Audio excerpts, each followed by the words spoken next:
So thanks for the introduction. So first, congratulations to the inauguration of MSR Theory Center. And so we first invited me to give a talk here. So I didn't think too much and wrote this title, so the theoretical aspect of gradient method in deep learning. So while I was making these slides, I found that this is such a huge topic that is beyond my capability to survey in such a short time. So I'm only going to give just a few aspects, and hopefully that will raise some of your attention. So everybody knows that deep learning has achieved tremendous success in practice, and for the last few years we have several very interesting progress on the theory of deep learning, and now we have understand much more than a few years ago. But now still the theory is not very complete and satisfying. So largely due to that, our deep neural network is highly overparameterized. That means that we have more parameters than the number of training data. That makes the traditional VC theory not applicable to the current setting. Also, if we consider the loss function of the deep learning, it's highly non-convex, and there are many local or global optimal, and it's hard to argue which local minimal or global minimal is better than the other. And also researchers have believed that the training algorithm, especially the gradient type algorithm, for example, stochastic gradient descent, have played an important role in this success. And so basically, I would like to classify this research into three types of considerations. So one is the algorithm-dependent generalization, meaning that the generalization not only depends on the architecture of the neural network, but also depends on our actual training algorithm that we use. Also, the implicit bias, which I'm going to define a little bit later, and also the optimization aspect of gradient descent. So here I list a lot of papers. I'm not going to introduce them one by one, but just to illustrate some of the important aspects of the gradient algorithm. And so for implicit bias and the regularization, what I mean here is that so we train the neural network using, for example, the very simple gradient descent algorithm, and in a lot of cases we don't add explicit regularization, or we don't add any explicit constraint. But it turns out that the gradient descent will automatically give us some solution with very interesting property. That not only generalize well, but also have, for example, later on I will talk about, for example, it will automatically maximize the margin, or it may find a solution that tend to be simple to explain, or it may find in our landscape, it will tend to find some region that is flat. Okay? And also from the optimization perspective, so we have to revisit a lot of traditional wisdom in the optimization theory. So in the conventional convex optimization, so we have a very good understanding of what is a convex optimization, right? The convergence rate and other things. And but in the deep learning regime, actually there are many empirical factors that actually challenge our conventional wisdom, that whether this convergence actually makes sense, or because in a lot of cases, the deep learning, if we keep training the deep neural network, it will not converge, and the parameter will keep going, and it doesn't stay here, stay in a stable region actually, but the loss will converge, and and also a lot of interesting phenomena which I'm going to introduce actually contradict our conventional wisdom, and. Also, another aspect is generalization. So why gradient descent find solutions that generalize? And there are, so due to time limit, I'm only going to talk about mainly the first part, the implicit bias, and maybe also the evolution of Hessian along the trajectory of gradient descent.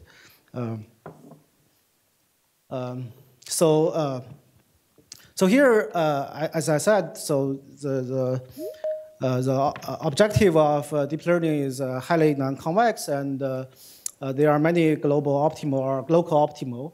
So, and we know that there are global optimal or local optimal that do not generalize. And so these are verified by a lot of empirical work. And we also know, okay, so there are many global optimal, for example, the recent celebrated neural tangent kernel regime that we can easily find a loss that is 0, and there are actually many global minimal near every initialization points. And which one is better, so there's no clear answer for that.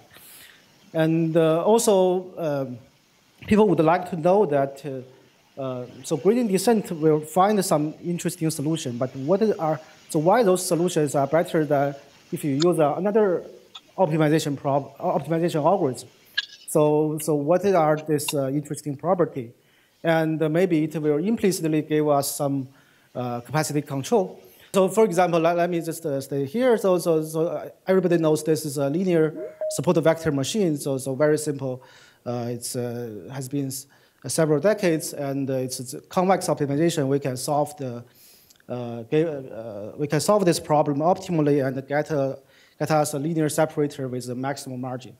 And also the traditional margin-based generalization also theory told us that this generalization bound is typically a scale inverse of this margin. So we would like to find a margin maximization solution. And it turns out, and typically this was solved using the standard SVM formulation, and it's a constraint optimization problem. But then later on, Rosset in 2004 found that even if you don't solve that constraint optimization, you solve this regularized, you minimize this logistic loss with L2 regularization, you can also find this hard SVM solution. So without using any hard constraint. So this is an unconstrained optimization problem. But still, it uses some regularization here. So the natural question would be, so what if we do not use this regularization? Because you see this is an L2 regularization, and it will constrain the norm of the parameter. And it turns out that Sodre at 2018 found that even without this regularization, so for linear separable data, so this simple optimization will find us the hard margin support vector machine solution, means that it will maximize the margin. So my point is that, so here we are just optimizing this very simple unconstrained objective. It's a logistic loss or exponential loss, and we are not telling, okay, so you should maximize the margin, but the gradient descent running on this will automatically give us a solution that maximizes the margin. So this is quite surprising, and this is a good property of the gradient descent. But of course, this is only works for the linear SVM case, and also this was later generalized to a deep linear neural network. Deep linear means that we do not have, it's also several layers, but we do not have nonlinear activation. But so it's still a linear representation, but it's a highly non-convex optimization problem. So therefore the result is still interesting.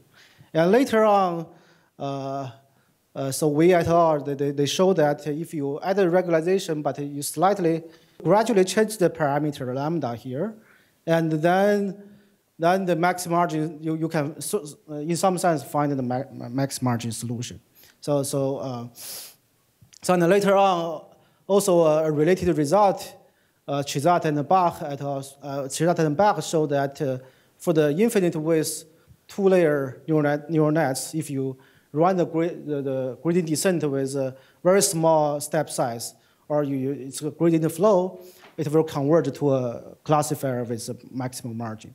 So basically, so the message I want to convey is that if you only run gradient descent and you will automatically get a max margin solution. This is an implicit bias of gradient descent. So, but what if, but all these results have limitations. So this is for deep linear. This is only for the linear case.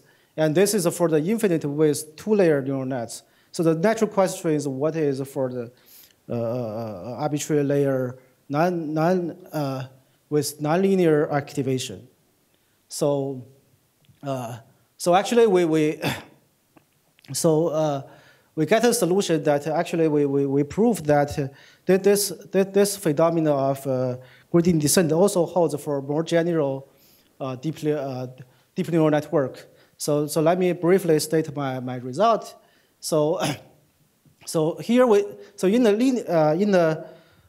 the deep learning case, so we define the margin to be, so let's think about the classification problem. So this Yn is the label of the data, and this data is the output of the neural nets. So basically, the larger the better. So because we want the output of the neural net to be of the same sign as the label. So therefore, the larger the better, and the magnitude of this value means the margin is large.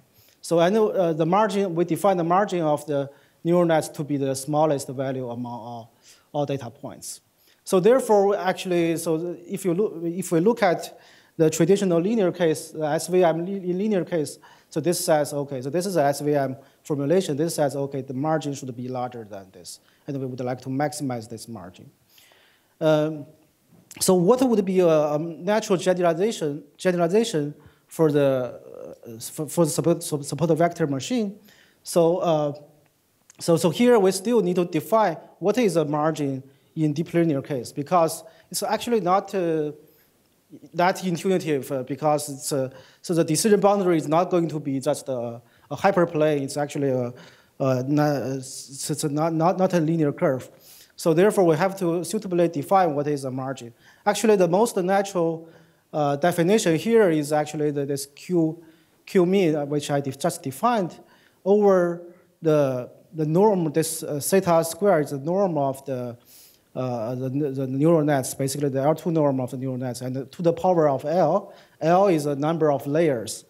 So this turns out to be the most natural definition of the margin. And we show actually a very simple theorem that, this normalized margin actually, for gradient flow, if we train this neural network using gradient flow, actually this margin will gradually increase. So I'm cheating a little bit here because actually you can see this is a smooth version of that margin, but I'm cheating a little bit, but still, I mean, in the trend, this margin will gradually increase. Okay, so and we actually characterize the loss as a function of t very precisely. This is the first time that this loss has been characterized.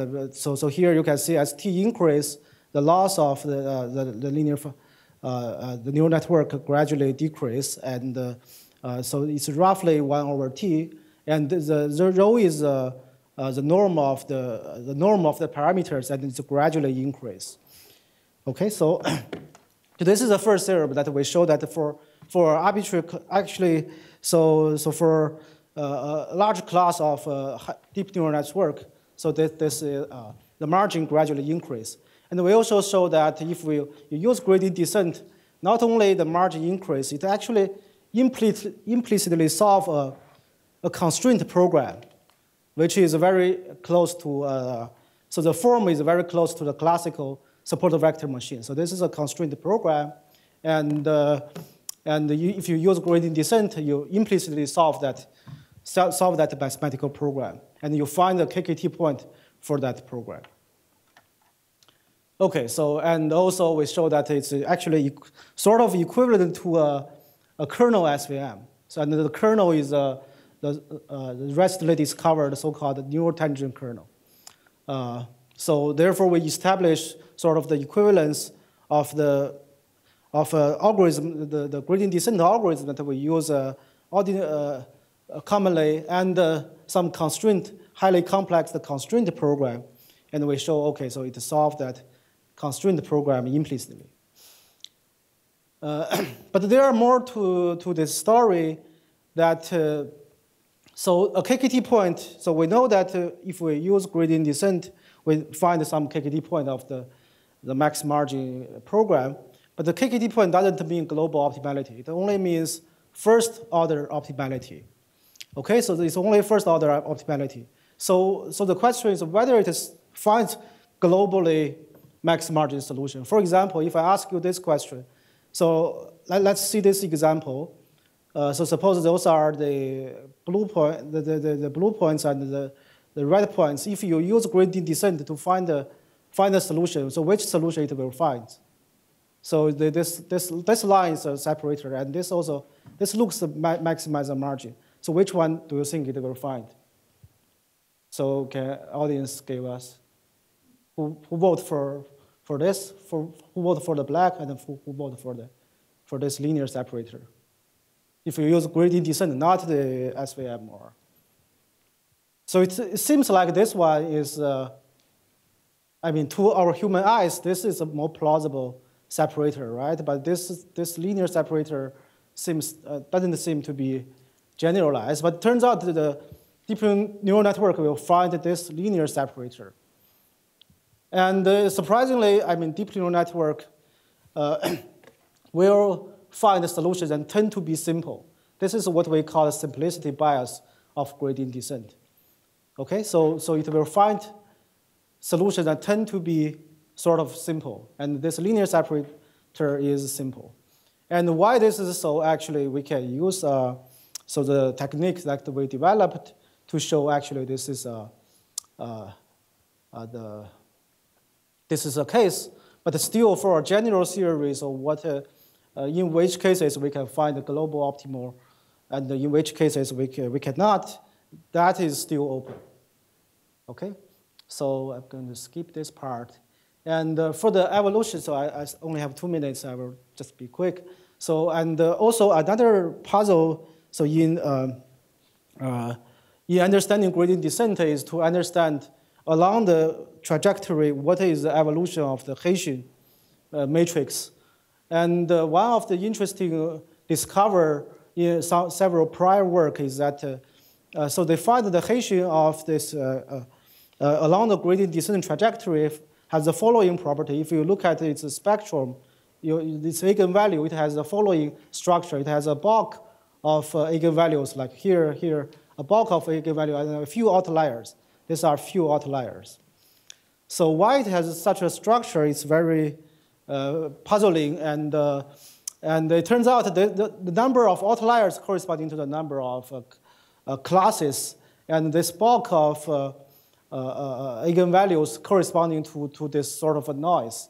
But why it has such a structure is right now it's still open problem.